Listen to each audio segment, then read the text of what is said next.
Do you feel the time is slipping through your fingers and birthdays and holidays are coming around every year at a faster rate?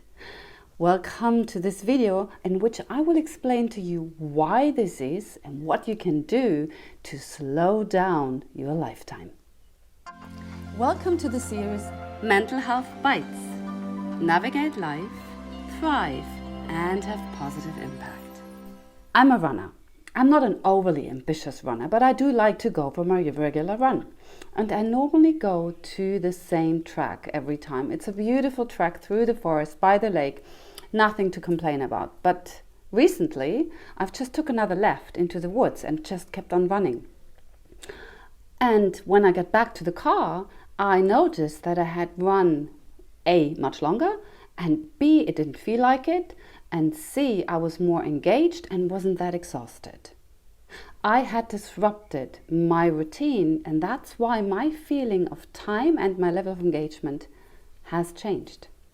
We all know the feeling or remember when we were children and we were waiting for that birthday to come around, and it took ages. It was just such a long time. And that seems to be the case because for young people, new experiences are a daily event in their life. Everything is new when they're small. So they take a lot of information in. There are lots to process, lots to discover, to make sense of. No wonder they need more sleep, right? But as we get older, we seem to have something that I call the autopilot. Many of the daily things and activities we do are done in a sort of automated process. We don't think about it anymore. For example, when you drive with your car to the grocery or to work and you're deeply immersed in your thoughts about what are you going to do later, blah, blah, all of a sudden you realize you're there and you have no clue how you actually got there. That's that feeling that I'm talking about. And as we get older, we have many, many more of those experiences. Unloading at the dishwasher, one of my favorite examples, or doing your daily tasks, your daily routines is something that happens as a sideline and you don't wake up to the fact anymore. You just do them and they get done, but you're actually in your brain somewhere else or occupied with another problem that you need to solve. And that seems to speed up time significantly.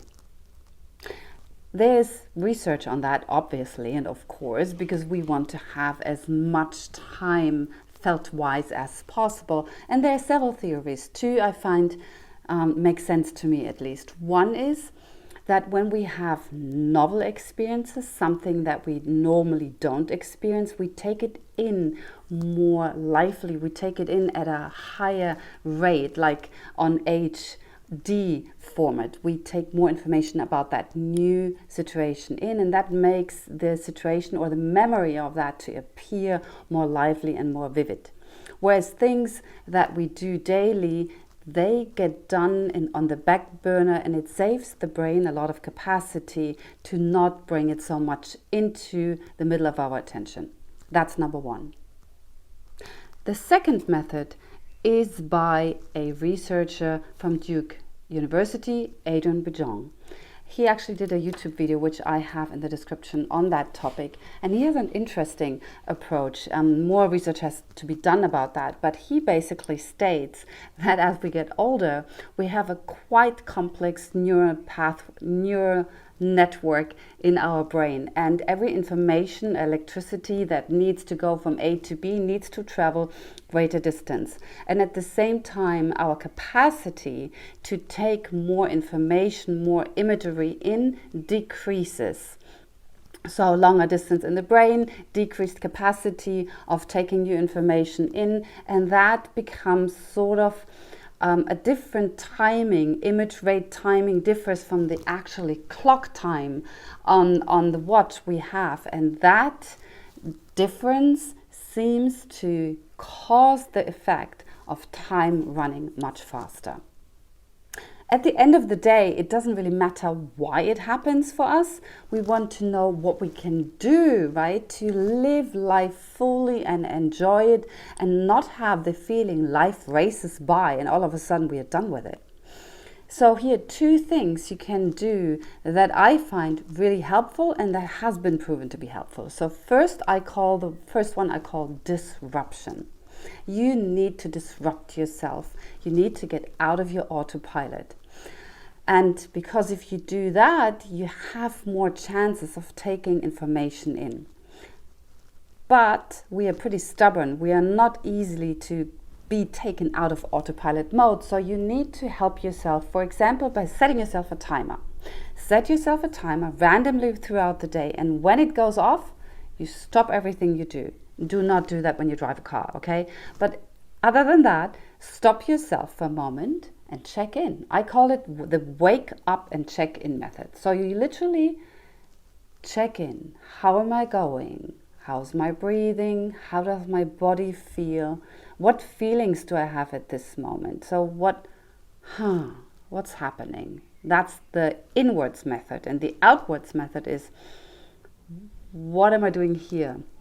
What is around me? Do I notice the leaves on my plant? Do I notice the plant that I'm seeing here actually needs some water?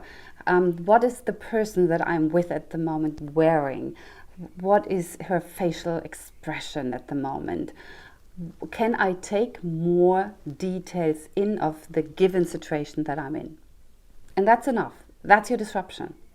If you do this a couple of times throughout your day or the week, you will notice that you take more information in. That slows down time. And people who try that report a higher sense of awareness, which is very important for all of us to be more aware of what's going on with ourselves and others. And second, they experience actually more joy. They catch themselves more finding little things here and there that they're actually nice or like or that they can be grateful for. So try this one. Method B to slow down your lifetime and enjoy it a little bit more is novelty. Well, you all have heard that, right? As we get older, we should try new things. It's the good old new language that we should learn, or finally playing the piano, or taking up an instrument, or started dancing. Yes, yes, and yes, because there is actually a method behind the madness. Because if we have new experiences, we again bring our brain to a state of connecting the information better, of being more agile in the way that the information travels, and it actually increases, again, it's like an engine that gets oiled well. It increases the capacity to learn more and take new information in, and to have a more colorful memory of it. So novelty is a antidote to aging, I should almost say, right? So, but the thing is, we all have these novel plans of picking up the language, and how many of us actually do that? So there's another method. You could start smaller. You could start by putting novel experiences into your daily life. It starts even not using the mug that you always use for your morning coffee. Use a different one. Take a different seat at your table. Drive with a different route that you normally don't take, even if it takes 5 minutes longer. Drive that alternate route. Or take a different method of transportation altogether to get from A to B. Or unload the dishwasher. There's it again, my dishwasher story, in a different way. These little things need, how should I say, kick your brain into gear to notice, oh, that's different, and it's novel, and I pick up on it more. So all these little things will help you to slow down that feeling that time is rushing by. And please do pick up the dancing, and please do pick up the new instrument, because it really helps you, and get out of that autopilot at least once in a while.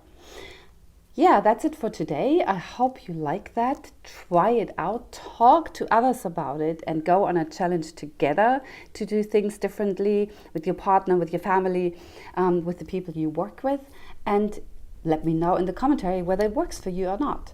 And if you would like to learn more of those tricks and tips to keep your mental health strong and yourself happy, then please do subscribe. Thank you.